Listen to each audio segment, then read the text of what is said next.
ছোট্ট প্রশ্ন ছিল, সেই সাধারণ ছাত্রের মধ্যে কি ছাত্র দলের ছেলেরা ছিল না?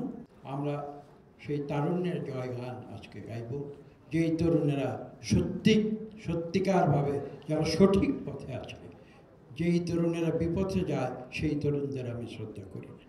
যে জুলাই অগাস্টের যে অভ্যুত্থান, তখন আমরা তারুণ্যের যে শক্তি দেখেছিলাম এবং যেই তারুণ্যের শক্তি রাজপথে রক্ত ঢেলে দিয়েছিল, যেই তরুণদের আমরা বৃদ্ধ বয়সে থেকেও শ্রদ্ধা জানিয়েছিলাম, আজকে সেই তরুণেরা কোথায় কি করছে? 5ই আগস্ট পরবর্তী বাংলাদেশ কিন্তু আজকের বাংলাদেশের যে সম্পূর্ণ আলাদা ছিল। এই কারণে যে আমি এই বৃদ্ধ বয়সে কিন্তু আজকে আপনাদের মতো একজন তরুণ হয়ে আবার আপনাদের সামনে কথা বলতে চাই। তরুণ হয়ে কথা বলতে চাই এই কারণে যে একজন বৃদ্ধ কিন্তু কখনো তরুণের মতো কথা বলতে পারবে না। অথচ আমি পাশাপাশি আরও একটি সত্যে বিশ্বাস করি, সেটা হচ্ছে যে বৃদ্ধ বা তরুণ বা যুবক ডেমোগ্রাফি দিয়ে নির্ধারিত হয় না, বয়স দিয়ে নির্ধারিত হয় না। সেটা নির্ধারিত হয় কি দিয়ে? আমার বিশ্বাস সেটা একজন মানুষের চিন্তাধারা দিয়ে। যে মানুষ তরুণের মতো চিন্তা করেন, যে মানুষ নতুন ধ্যান ধারণা দিতে পারেন, তার বয়স যদি 80 হয়, আমি তাকে তরুণ হিসেবে তাকে সম্বোধন করি।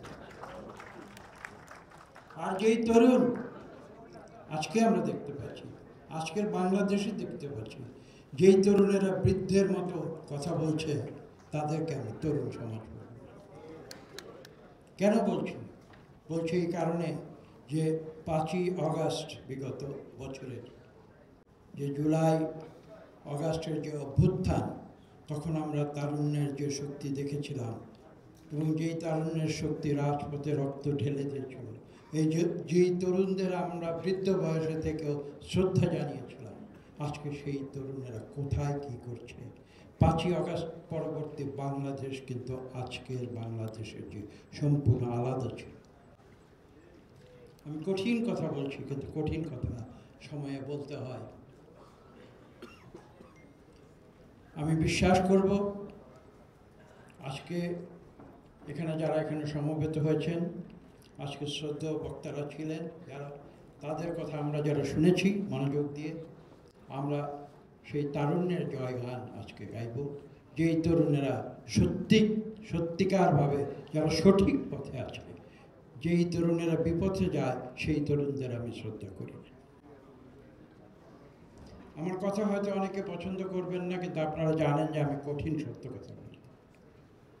এই কথাগুলো আজকে বলার প্রয়োজন হয়েছে, সেই জন্য আমি বলছি। দেখুন, আমরা কিন্তু একটি কথা আমি বলছি একটি কথা, বিগত বছরের জুলাই অগাস্টে যারা রাজপথে ছিল, আমরা তাদের কি বলেছি একসময়, এবং তারাও নিজেরা বলেছে সাধারণ ছাত্র। তারা তো সাধারণ ছাত্র ছিল। আমার ছোট্ট প্রশ্ন ছিল, সেই সাধারণ ছাত্রের মধ্যে কি ছাত্র দলের ছেলেরা ছিল না? সেই সাধারণ ছাত্রদের মধ্যে কি নুরু এবং তার জ্ঞান ছেলেরা ছিল না?